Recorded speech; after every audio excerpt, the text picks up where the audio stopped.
Bismillahirrahmanirrahim. Assalamualaikum warahmatullahi wabarakatuh. Alhamdulillah, belajar salam Rasulullah bihuda wa dinil haq. Idhiru ala dini kulih wa bila syahidah. Asyhadu an la ilaha illallah wa asyhadu anna abduhu wa rasuluh. Qala Allah Ta'ala fil azim wa minasyaitonir rajim. Innallaha yuhibbul la yuqatilu fi sabilih saffan kana bunyanun marsus sadaqal hazim. Alhamdulillah, Bapak Ibu yang saya hormati, terkhusus Pak Ketua DKM Pantaten beserta dengan jajaran, dan juga yang kami hormati Pak RW, Pak Saiful, serta jajaran. Yang pertama-tama tentu kita panjatkan bersyukur kepada Subhanahu wa Ta'ala kesempatan pagi hari ini di bulan Rabiul Awal kita bisa bersilaturahim, dan tentunya pada Allah mudah-mudahan pertemuan kita senantiasa mendapatkan berkah dan ridho Allah Subhanahu wa Ta'ala. Salawat dan salam mudah-mudahan senantiasa tercurah untuk teladan hidup kita Nabi Muhammad, dan untuk keluarga, sahabatnya, dan tentunya untuk kita semua. Bapak dan Ibu jamaah Masjid Al-Huda yang saya hormati, alhamdulillah pada kesempatan hari ini saya bisa subling di sini, subuh keliling, dan kegiatan ini saya lakukan sudah cukup lama juga sebetulnya. Kalau tidak salah tahun berapa saya kesini, Pak Syafni? Atau selami pisan. Dan mudah-mudahan tentunya kegiatan ini memberikan banyak hal bagi saya pribadi dan informasi-informasi mungkin. Karena pada kesempatan ini saya tidak akan ceramah sebetulnya, Pak. Banyak ustadz di sini kalau untuk ceramah, mungkin beberapa informasi saja. Nah, terkait dengan salah satu visi Kota Bandung, yaitu Bandung Agamis, yang tentunya harus kita dorong dari waktu ke waktu, kita tingkatkan kegiatan-kegiatan keagamaan di Kota Bandung ini, sehingga kita berharap Kota Bandung dengan visinya, yaitu wujudkan Kota Bandung yang unggul, nyaman, sejahtera, dan agamis ini betul-betul bisa hadir di tengah-tengah kita. Atau dengan istilah kita, umat Islam, menjadi kota yang baldatun, toibatun, warobun, gofur gitu. Hanya saja memang pada kesempatan saat ini, kegiatan-kegiatan keagamaan di tingkat kota relatif agak menurun gitu ya. Biasanya dulu kegiatan jumling, subling gitu, ketika almarhum Mang Oden, Allahumma yarham, ini sering sekali gitu ya, turun ke lapangan, tapi saat ini ya kondisinya seperti itulah gitu. Bapak dan Ibu yang kami hormati, kesempatan hari ini mungkin saya mereview juga gitu beberapa program yang dulu pernah disosialisasikan gitu ke masjid-masjid gitu oleh Mang Oden, seperti kegiatan Bandung Bersatu, Pak gitu. Masih emut Pak singkatan Bandung Bersatu, khususnya kata bersatu gitu? Kayaknya sudah lupa ya Pak ya, atau mungkin walau alam gitu.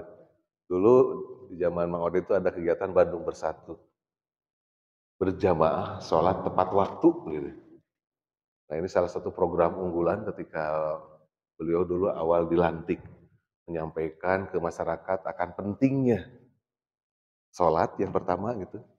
Dan seperti kita ketahui gitu ya, dan sudah kita pahami di sini ahlul sholat gitu, ahlul berjamaah merupakan ibadah yang pokok bagi ajaran kita, merupakan rukun Islam yang kedua gitu ya, kemudian juga tiang agama gitu. Dan ini tentu harus kita upayakan dari waktu ke waktu. Lebih lagi terkait dengan berjamaah tepat waktu. Ini berbicara peradaban sebetulnya Pak gitu, kalau masalah tepat waktu, kedisiplinan. Dan harapannya warga Kota Bandung adalah warga yang disiplin gitu, berjamaah sholat tepat waktu. Kami di Pak ya, saudara kakak Pak, kayaknya mah lebih daripada 350 kakak ya Pak ya? Ada ya? Pak Ketua DKM mana 350 ada? Kakak kita, kepala keluarga 500? 500 gitu ya. Berarti seharusnya di tempat kita ini paling tidak ada perwakilan satu kepala keluarga. Jadi sholat subuh kita, sholat maghrib kita, sholat isya kita, idealnya paling enggak lah gitu ya, 300 orang gitu ya. Nah ini sudah eh, cukup ideal gitu. Kalau dengan kakaknya 20% nih, 20%. Kita tingkatkan dari waktu ke waktu gitu, agar masjid kita semakin makmur dari waktu ke waktu gitu. Emang perlu ada berbagai terobosan Pak gitu. Kalau di Jokokarian, masjid di Jogja yang fenomenal gitu, itu mereka membuat undangan gitu ke warganya, undangan surat cinta dari Allah untuk sholat berjamaah gitu, terutama sholat subuh, maghrib dan isya gitu. Mereka menyampaikan para pengurusnya, ya kalau nanti kelak di yaumil akhir ditanya sudah pernah ngajak, sudah, bahkan dikirim surat katanya. Padahal azan itu kan kita tahu betul ya, azan itu panggilan langsung dari Allah Subhanahu wa taala. Hayyal sholah gitu, hayyal falah gitu. Mari kita sholat, mari kita meraih kemenangan gitu ya. Jelas gitu. Tapi kadang-kadang mungkin ya sudah lupa gitu arti dari hayyal sholah, hayyal falah gitu ya. Saya sih menyarankan kalau sebelum subuh Pak Ketua DKM pengurus barangkali warga perlu diingatkan gitu ya dengan bahasa kita kalau di lembur di kampung mah. Assalamualaikum para warga jamaah masjid anu gitu ya. Ayo orang sholat berjamaah sasarangan ke masjid. Insya Allah di ayeuna subuhna jam 4 langsung 18 ya banyak ini mah. 19 gitu. Nah diingatkan seperti itu gitu. Diajak gitu. Boleh jadi ada warga kita yang lupa gitu. Jadi mudah-mudahan program bersatu di Masjid Al-Huda ini dijadikan program unggulan juga gitu untuk kita bisa menambah jamaah kita gitu. Untuk opat L gitu sih istilahnya Pak. Lu lagi katanya. Mudah-mudahan ada warga-warga kita yang belum ataupun jarang ke masjid semakin sering ke masjid. Di saya kemarin ada subling di daerah Kebonwaru, ada program menarik Pak. Programnya Gerbang Surga. Gerbang Surga apa namanya tuh? Gerakan bangun subuh bersama warga. Jadi programnya menarik gitu. Bahasanya gerbang surga. Jadi bangun subuh, wah gerbang surga. Gerbang surga. Jadi kegiatannya tidak tiap hari katanya. Tapi dia hari Sabtu atau Ahad gitu. Menggerakkan para pemudanya untuk mengajak warga itu beramai-ramai ke masjid gitu. Itu kemarin baru launching gitu. Dan katanya ya hari Ahad ataupun Sabtu itu pakai kentongan pingin seperti bulan Ramadan katanya. Jadi ini menarik juga. Kemudian ada program setelah sholat subuh berbagi sayuran katanya untuk warganya. Nah, luar biasa.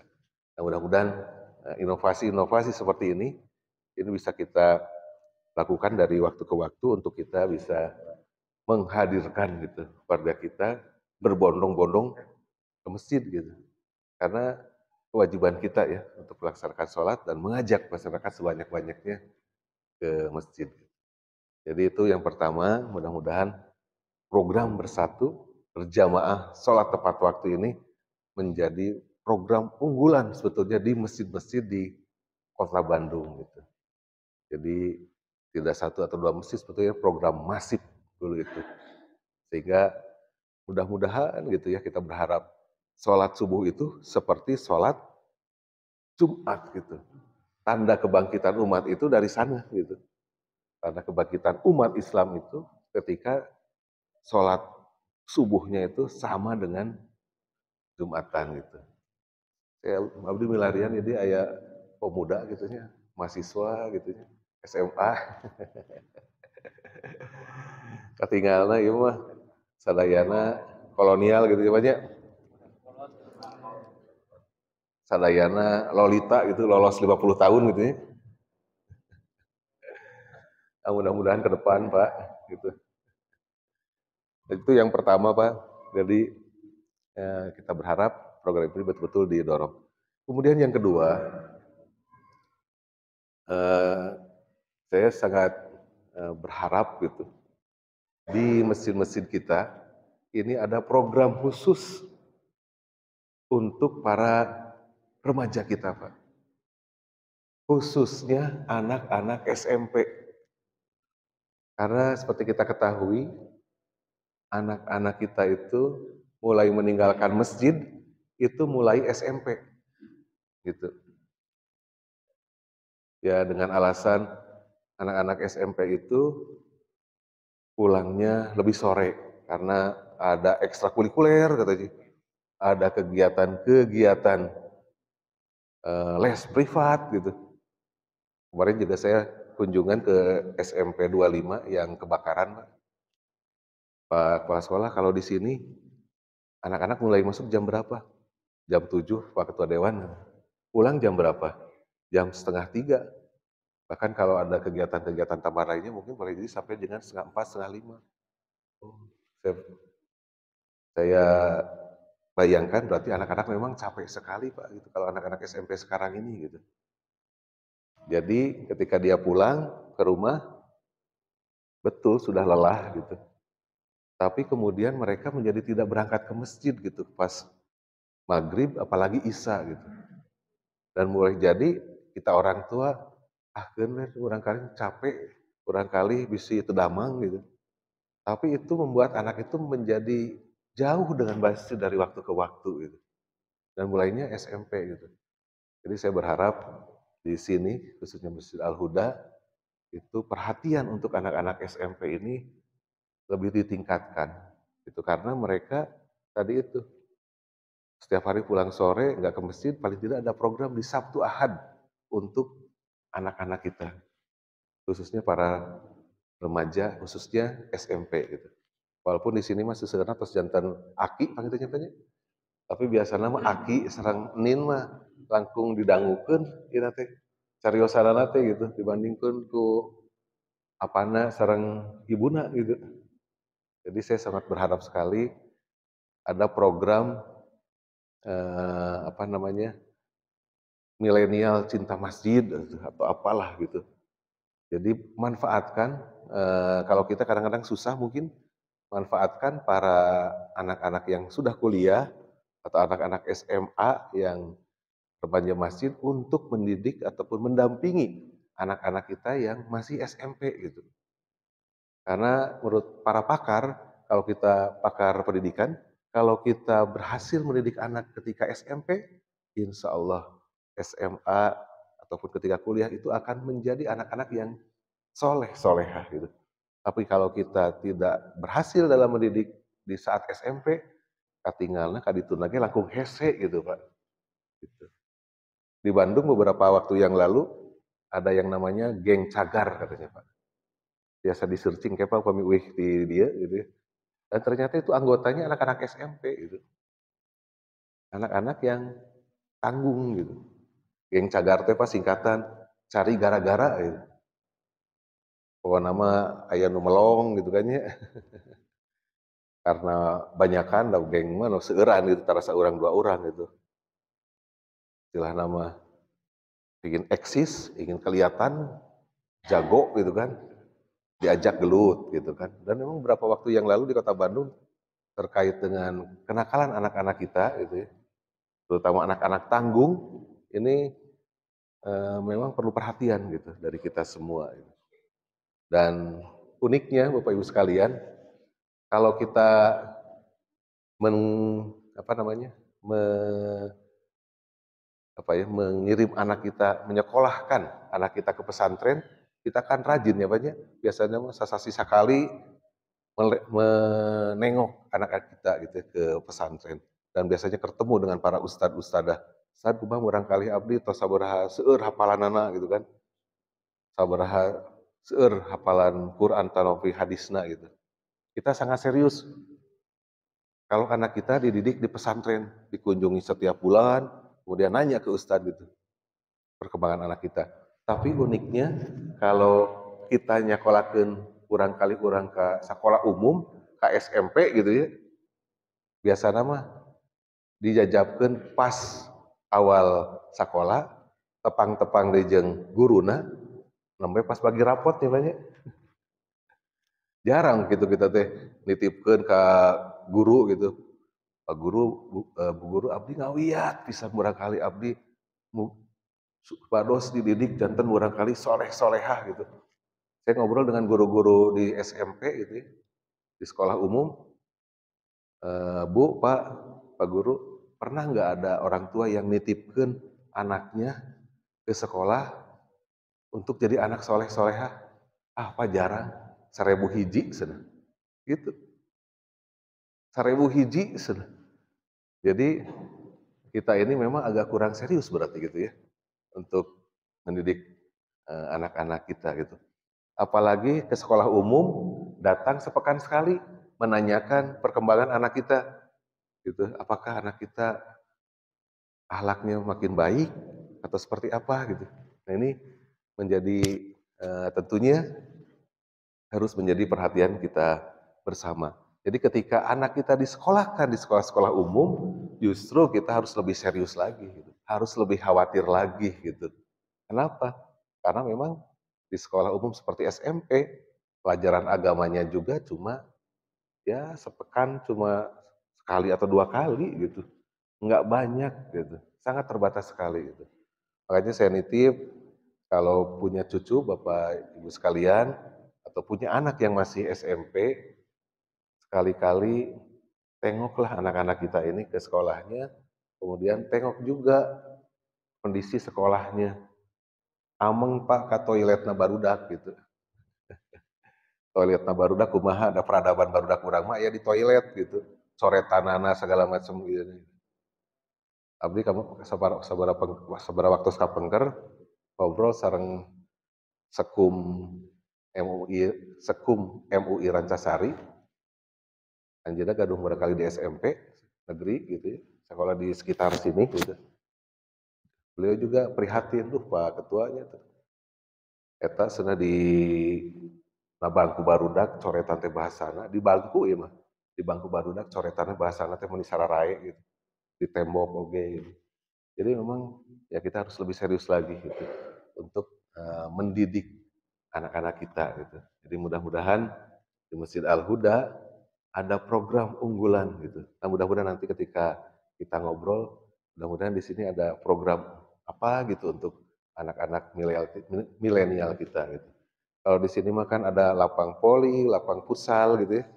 Nah, mudah-mudahan anak-anak kita lebih banyak aktivitasnya istilahnya di dekat masjid, caket ke masjid gitu sehingga ya mereka hatinya senantiasa terpaut ke masjid dan mereka tetap gitu ya menjadi salah satu pemakmur masjid gitu. Jadi abdi ngawiyat, mudah-mudahan anak-anak kita di sini, terutama anak-anak SMP mendapatkan perhatian yang lebih. Gitu.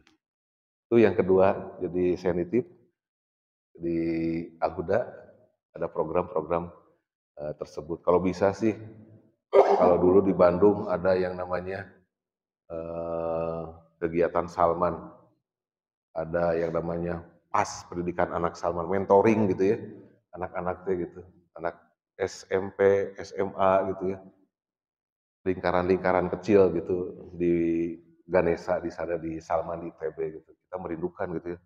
Mudah-mudahan itu di Rancasari ini ada kegiatan-kegiatan yang menarik gitu anak-anak remaja kita untuk istilahnya mendapatkan ilmu-ilmu keagamaan seperti itu. Kemudian yang ketiga, Bapak Ibu sekalian, sebagai informasi mungkin itu ya, ini ya, terkait dengan maraknya hari ini pinjol dan judi online. Ini sekarang ternyata sangat marak sekali di kalangan pemuda terutama.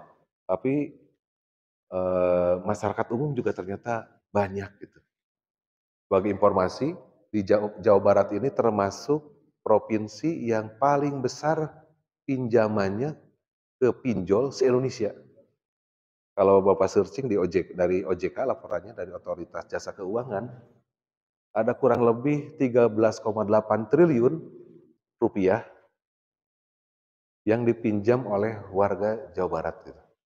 Lewat pinjol 13,8 triliun gitu. Luar biasa. Kalaulah Kota Bandung 5%-nya saja gitu ya dari total pinjol yang dipinjam, berarti kalau 13,8 5%-nya sekitar 600 miliar berarti. Dan hari ini menurut laporan itu dari tim Satgas Anti Rentenir di Kota Bandung, itu banyak warga masyarakat yang terjerat oleh pinjaman online. Jadi mohon bila ada warga, pilih ayah warga di sini, ada yang terjerat pinjaman online, itu di Kota Bandung ada yang namanya sekarang Satgas Anti Rentenir yang diperluas fungsinya. Salah satunya adalah menangani korban-korban pinjol, Pak, pinjaman online gitu. Jadi kalau sudah terjerat oleh pinjaman online itu susah, Pak gitu. Biasanya mah karena saking mudahnya hari ini tinggal install aplikasi, kemudian kita tinggal kirim KTP, foto diri, kirim rekening bank kita, pinjam berapa, langsung dikirimkan Pak gitu. Sangat mudah sekali gitu. Dan biasanya kalau orang sudah terjerat dengan pinjol, belum lunas pinjamannya, dia menginstall aplikasi lainnya, pinjaman untuk menutup pinjaman yang sebelumnya. Itu ya Pak, beberapa kasus teh. Jadi seseorang itu biasanya kalau terkena ataupun terjerat pinjol, itu tidak kurang 5 aplikasi yang dia install gitu, yang dia pinjami gitu. Setelah itu baru ngajorowok gitu. Terus ya bingung gitu harus kemana gitu.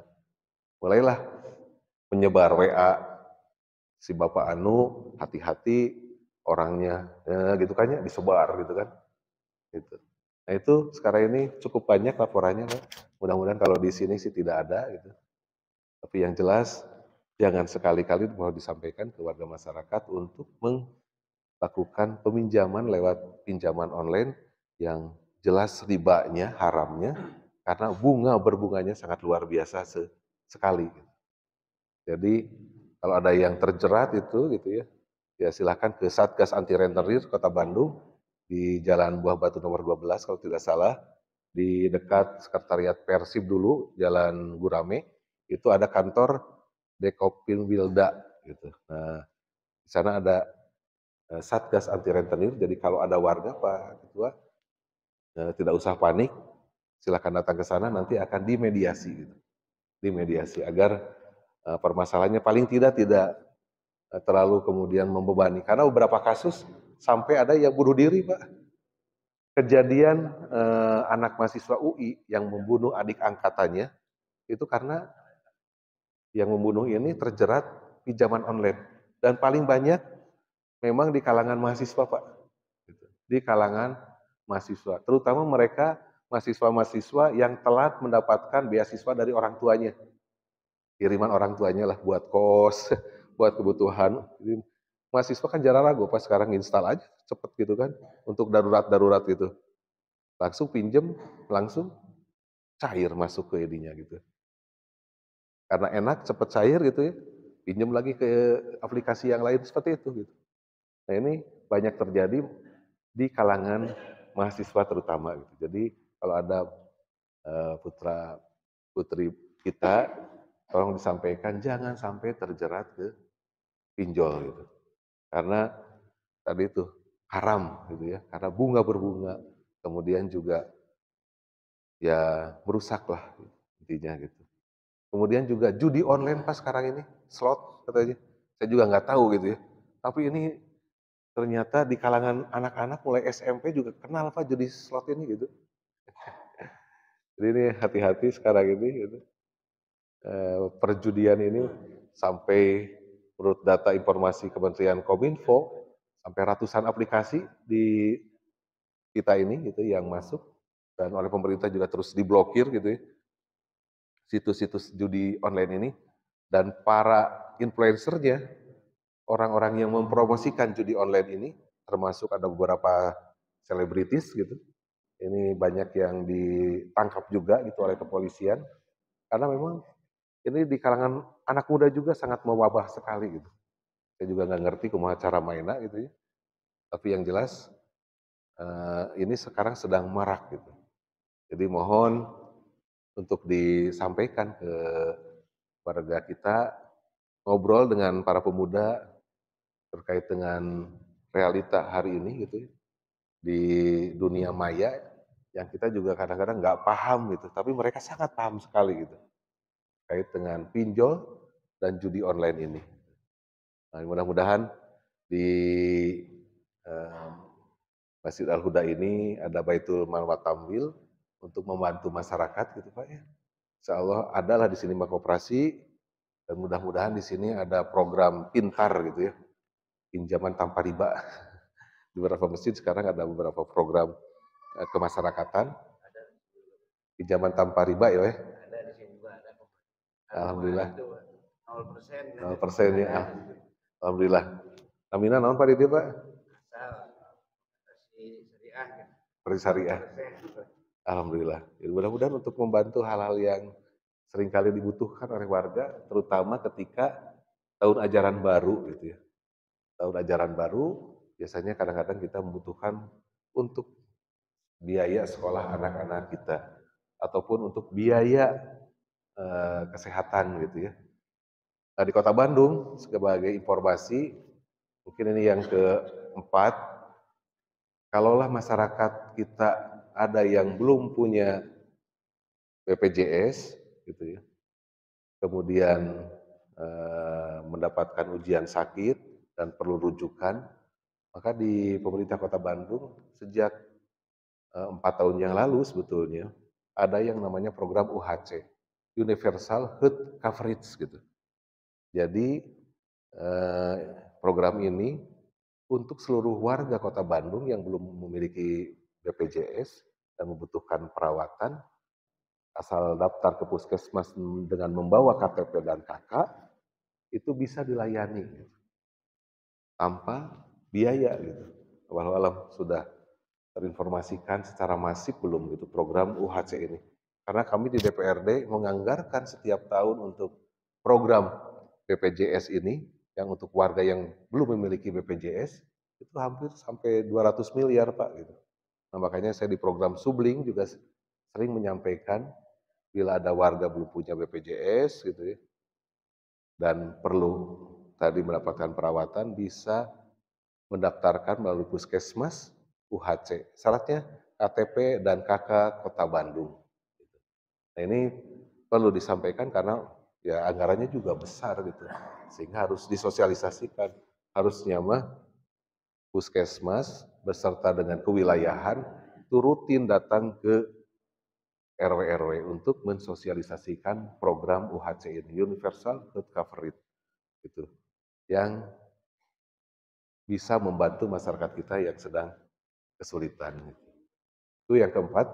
Kemudian yang kelima terakhir, Ibu sekalian, ini masih terkait dengan sampah, Pak. Jadi sampai dengan hari ini, Kota Bandung masih darurat pengelolaan sampah. Gitu.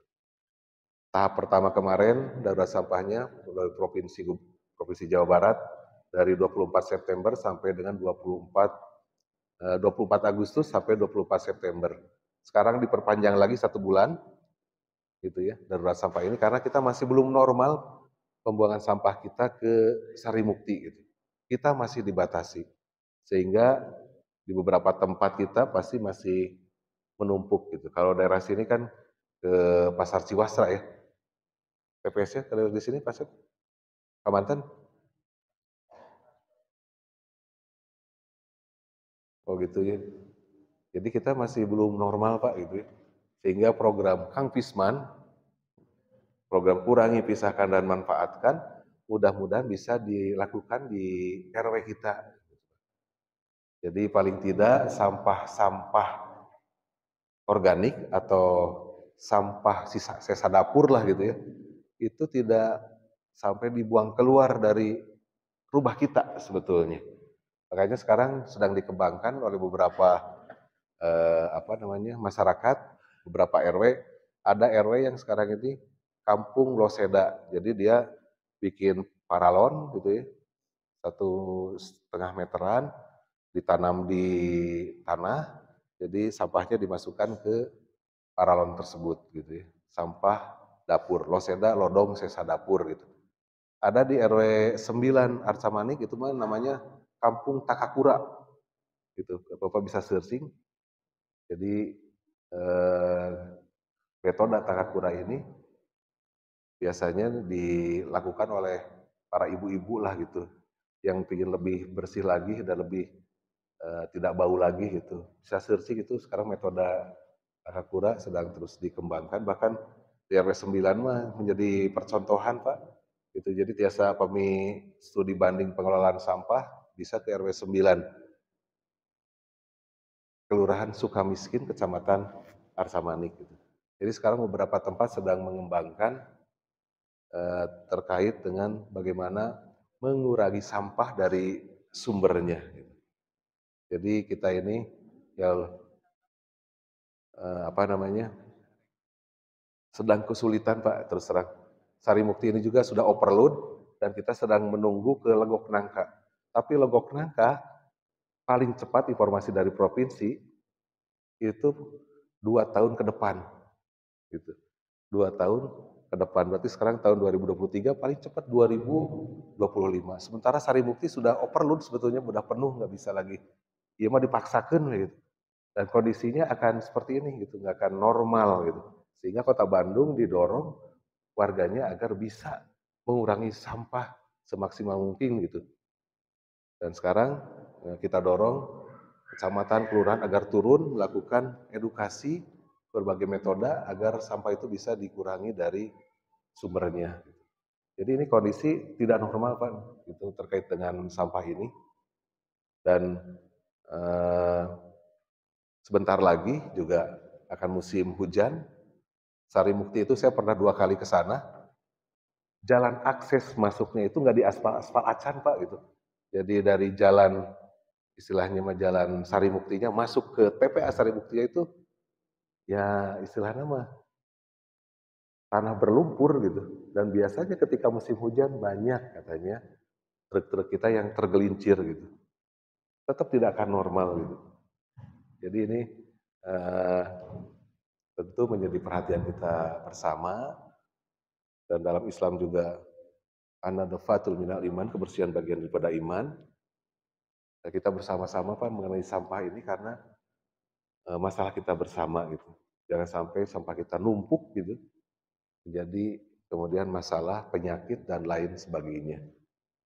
Di beberapa masjid itu ada program sedekah sampah, terutama sampah anorganik gitu. Sampah-sampah seperti koran, plastik, kardus, dan sejenisnya itu disedekahkan oleh warga ke masjid, kemudian masjid mengelola, memilah, dan dijual. Dia silahkan bisa ke pengepul. Tapi kalau ingin praktis, hari ini di Kota Bandung ada yang namanya Bank Sampah Induk. Jadi kalau kita misalkan menentukan tiap hari Selasa kita ngumpulin sampah anorganik gitu, misalkan jam 8 pagi sampai jam 10, itu nanti kita bisa ngundang Pak dari Bank Sampah Induk untuk datang ke sini, mereka bawa mobil, nanti mereka akan menghitung beratnya berapa, langsung dibayar, dan sampah itu langsung nggak ada gitu. Jadi tidak butuh lahan yang luas gitu. Yang butuh itu waktu kumpulnya yang pasti gitu. Sehingga mereka datang ke sini ya sudah ada gitu sampahnya. Saya melihat di beberapa RW sekarang seperti itu. Jadi sampah organiknya dikumpulkan oleh pengurus gitu ya. Dan dalam waktu yang tidak lama juga langsung gitu. Gitu diambil. Jadi bersih lagi itu, nggak ada numpuk-numpuk. Hari itu yang penting warga selama seminggu ngumpulkan dus gitu, keresek atau apa yang istilahnya yang sampah-sampah yang tidak bisa tadi itu gitu, tidak bisa dihancurkan, ya bisa dikumpulkan, tahan seminggu, kumpulkan di mana, wah itu menjadi sebuah gerakan yang luar biasa gitu. Namanya sedekah sampah. Sedekah sampah aja, gak usah ribet-ribet satu orang gitu. Nanti ya disampaikan ke warga bahwa bisa digunakan untuk kegiatan-kegiatan keagamaan atau kegiatan-kegiatan di RW gitu. Jadi ada RW yang sekali ngumpulkan itu Pak dapat 1,5 juta gitu kan. Karena banyak kan, seminggu itu dikumpulkan, kemudian dipilah, ternyata bisa menjadi sebuah berkah gitu. Jadi sampah itu tidak sekarang ini ternyata banyak gitu yang mendapatkan berkah dari sampah. Sampah organiknya jadi pupuk gitu ya. Sampah organiknya ya bisa menjadi tadi infak ataupun sedekah gitu, menjadi berkah. Nah itu mungkin Bapak Ibu beberapa hal yang mudah-mudahan eh, mengingatkan kita bersama gitu. Yang pertama, mari kita gerakan program bersatu berjamaah sholat tepat waktu gitu ya. Setiap sholat fardu kita gerakan terutama maghrib, isya dan subuh. Silakan ditiru kalau di sini ada program gerbang surga, gerakan bangun subuh bersama dengan warga gitu ya. Mudah-mudahan jadi kegiatan prioritas gitu sehingga mudah-mudahan masjid kita semakin makmur, jamaahnya semakin banyak ke masjid. Kemudian yang kedua, mohon sangat perhatian untuk pendidikan anak-anak remaja kita, khususnya anak-anak SMP. Mudah-mudahan anak-anak kita yang sudah kuliah, anak-anak kita yang SMA bisa diarahkan untuk menjadi pembimbing anak-anak SMP kita. Bisa ada sebuah program namanya Milenial Cinta Masjid ataupun ya remaja cinta masjid gitu itu bisa didorong gitu. Kemudian yang ketiga, mohon disosialisasikan agar jangan sekali-kali kita untuk mengakses pinjol, apalagi judi online gitu. Jadi ini harus diwaspadai. Kalaupun ada yang terjebak, silakan Ibu searching, Bapak searching, Satgas Anti Rentenir Kota Bandung. Di situ ada hotline service-nya juga. Sekarang mah tinggal ditulis Satgas Anti Rentenir Kota Bandung langsung keluar Pak. Gitu. Jadi silakan berkonsultasi kalaupun ada warga ataupun ya jamaah mamungal pangitannya. Saya tambah jelas riba gitu, pinjaman online lah gitu. Jadi silahkan ada Satgas Anti Rentenir yang akan membantu memediasi kalau ada terkait yang terjerat oleh tadi itu pinjaman online maupun judi online lah. Gitu. Kemudian yang keempat, di Bandung ada program yang namanya UHC, Universal Health Coverage, bagi warga yang belum punya BPJS dan perlu mendapatkan tindakan lanjutan, silahkan untuk mendaftarkan via puskesmas. Sampaikan saya ingin ikut program UHC aja ke puskesmas. Insya Allah akan dilayani. Dan kita alhamdulillah kita perjuangkan Bapak Ibu sekalian, puskesmas Cipamokolan yang di depan kita ini sekarang sedang direhab total. Gitu. Mudah-mudahan menjadi puskesmas dengan fasilitas bangunan yang terbaik di Bandung Timur, Pak. Jadi periode ini saya termasuk yang memperjuangkan puskesmas Cipamokolan ini menjadi puskesmas yang lebih baik lagi. Selain itu juga sebagai informasi, selama periode ini, alhamdulillah di wilayah kita ini ada 2 SMP baru, Pak, yaitu SMP 65 yang merupakan filial SMP 48 di apa teh? Baturaden, Baturaden, gitu ya. Dan SMP 66. SMP 66 di mana? Di sekitar Riung, Bandung. Gitu. Jadi walaupun periode ini berat gitu ya karena ada COVID, tapi alhamdulillah kita bisa memperjuangkan 2 SMP Pak, 65 dan 66. Kalau saya bandingkan dengan SMA, karena SMA ini tanggung jawab provinsi Pak, SMA terakhir di Kota Bandung itu SMA 27 di Gede Bage, SMA 27. gitu ya. Itu didirikan tahun 2006 ketika saya pertama kali menjadi anggota dewan. Itu 2006 SMA 27. Sampai dengan hari ini belum ada penambahan SMA lagi gitu. Berarti 90 tahun ya sebenarnya. 2000 genap 14 17 tahun, Pak. Di Bandung belum ada lagi penambahan SMA, ini perlu diperjuangkan gitu ya nanti depan gitu. Jadi sekedar informasi tadi terkait dengan kesehatan, mudah-mudahan akhir tahun 2023 ini Puskesmas Cipamukbalan kembali beroperasi dengan normal. Dan terakhir yang kelima tadi saya sampaikan, Kang Fisman. Mudah-mudahan salah satu program yang bisa ditindaklanjuti dari pertemuan ini adalah sedekah sampah. Gitu. Warga masyarakat juga diarahkan untuk mulai mengolah sampah organik. Kalau perlu penyuluhnya bisa ke kontak ke Kak Abdi, Pak. Misalkan warga kita di sini di RW kita ini memerlukan penyuluhan terkait dengan penanganan sampah, insya Allah kita akan hadirkan penyuluhnya untuk melakukan edukasi terkait dengan sampah tadi, termasuk tadi bagaimana membangun gitu, kalau perlu di sini bank sampah ataupun apalah namanya koperasi sampah, mangga gitu ya, silahkan gitu. Ada penyuluhnya dan diharapkan ke depan RW terutama komplek perumahan itu menjadi kawasan bebas sampah. Gitu. Karena kalau komplek-komplek perumahan itu relatif warga masyarakatnya tingkat pendidikannya tinggi, teredukasi, insya Allah akan cepat. Berbeda dengan kawasan-kawasan padat, Pak. Kawasan padat itu agak sulit gitu. Walaupun di sini ada percontohan RW 2 kan, Paang gitu. Di sana juga sudah alhamdulillah termasuk RW yang masuk kategori KBS, kawasan bebas sampah. Di sana pengembangannya ke arah Magot gitu ya kalau di RW 2. Nah, kalau di sini saya sarankan sih mengembangkan yang namanya Takakura gitu. Bisa jalan-jalan ke RW 9 Kelurahan Sukamiskin gitu. Itu sudah sangat luar biasa dan kampung Takakura, istilahnya RW 9 di sana disebut dengan kampung Takakura, itu menjadi kampung yang membuat tadi itu alat yang namanya Takakura, bahkan dari berbagai daerah yang order ke sana Pak gitu. Jadi ekonomi juga ujung-ujungnya gitu. Nah, itu saja mungkin Bapak Ibu semua, mudah-mudahan pertemuan kita ini memberikan berkah dan kalaupun ada masukan-masukan pada saya di DPRD, mangga gitu.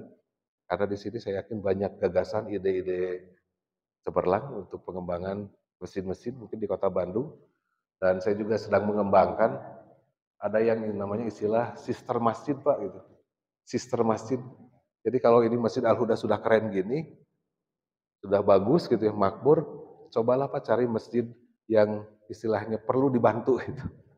Dibantu ustadznya gitu, dibantu pembinaan remaja-remajanya, misalnya pemuda-pemudanya gitu. Sehingga bisa mempercepat gitu. Mempercepat tadi itu perbaikan kualitas umat gitu. Cari masjid yang jamaahnya sedikit, kan di sini mah sudah termasuk makmur Pak gitu. Pada subuh masih sebanyak ini gitu, ini luar biasa gitu. Jadi kalau ada sister masjid, wah ini luar biasa. Kayaknya Bandung akan cepat ini apa namanya masyarakatnya religinya meningkat gitu ya, ya mudah-mudahan berdampak kepada banyak hal gitu, hal-hal positif untuk pembangunan kota Bandung kita. Itu saja mungkin, mohon maaf apabila ada hal yang tidak berkenan, tidak tepat gitu, dan kebenaran dari Allah Subhanahu Wa Taala. Assalamualaikum warahmatullahi wabarakatuh.